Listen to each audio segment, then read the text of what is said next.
biləcəksiniz. Belə baxanda təyyarə uçuşu artıq belə deyim də bir şəhərdən o bir şəhərə keçməyi biz belə bir şey eləmişdik. Elə bil ki, nəsə mərhələ keçirmiş kimi gedirik. Amma yəni mərhələ keçirmiş kimi deyirik deyəndə ki, adamlar bir şəhərdən o bir şəhərə çox rahatlıqla uçurlar, deyəndə orada sərhəd yoxdur. Əsas məfhum odur. Biz deyirik böyük bir mərhələ eləmişik. Avropa daxilində sərhəd yoxdur. Yəni bu ölkədən o ölkə öz ölkəsi kimi gedir. Sərhəd kontrolunu keçmir, nə bilim, təhlükəsizliyi keçmir, oranı keçmir, buranı keçmir. Amma bizdə sən sərhəddən çıxırsan, axı təhlükəsizlikdən çıxmalısan, sərhədi keçməlisən. Bunların hamısı əlavə prosedurlar gətirir. O diskomfort yaşadır, ola bilər. Mən ona görə demirəm.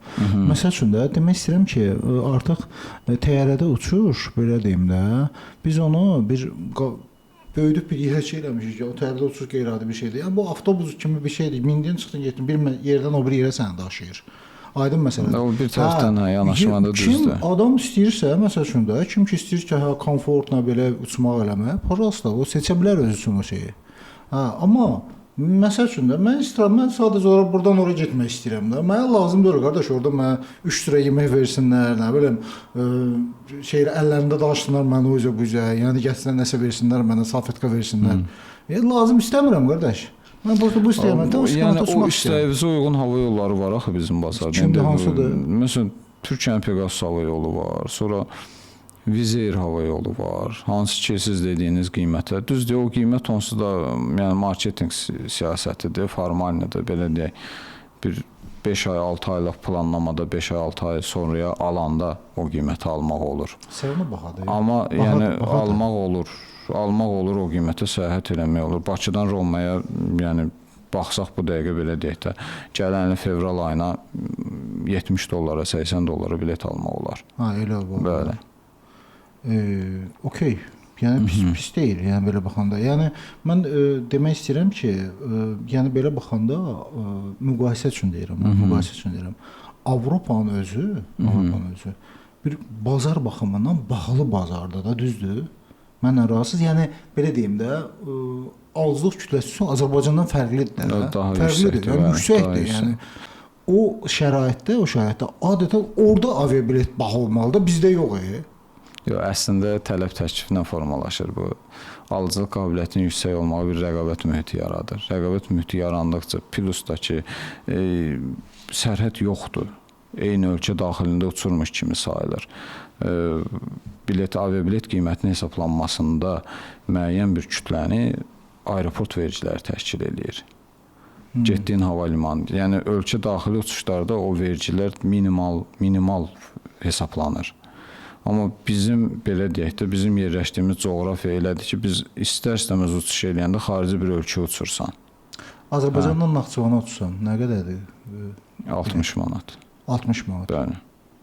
60 manat.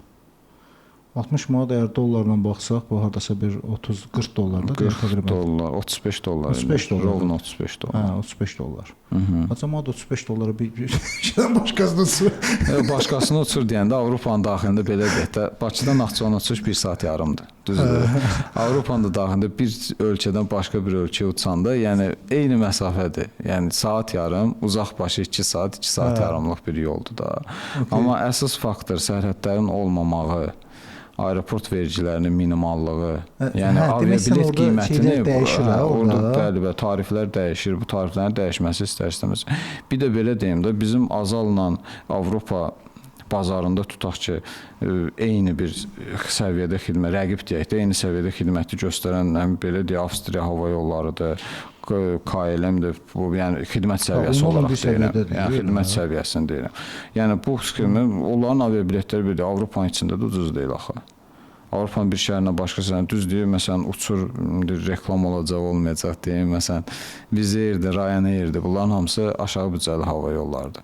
Bunlar uçur, belə deyək, 20 evro, 30 evro, 50 evro, amma Avstriya hava yolları uçur 150 evroya, 200 evroya, bu qiymətlərdir. Belə deyək, Avropalı düşüncəsi budur ki, rüqzakımı vurdum belimə, getdim bütün hər yerə. Amma bizdə bayaqdan danışırıq, yəni səyahət hələ ki o cür formalaşmayıb da. Biz ildə bir dəfə məzuniyyətimizi fikirləşirik ki, məzuniyyətim gəlsəydi, biraz da imkan eləsəydim səyahətə gedərdim. Oje istər-istəməsən bütün ilvi ona, bütün il gözləntiləri ona yönləndirirsənsə, istər-istəmə gözləntin də yuxarı olur, düzdür? Gedəndə baqaj aparırsan, nə bilim, fərqli bir ölkəyə uçmaq istəyirsən, istər-istəməz hamısı alırsan, gətirirsən, eləyirsən. Bir ikinci baqaj yaranır. Qaydanda ikinci baqaj alırsan. Bunların da hamısı qiymətli öz əksini tapır. Ona görə biraz fərqlidir. Avropalı var ki, rüqzakın vurur belinə, 10 dənə ölkəni gəzir.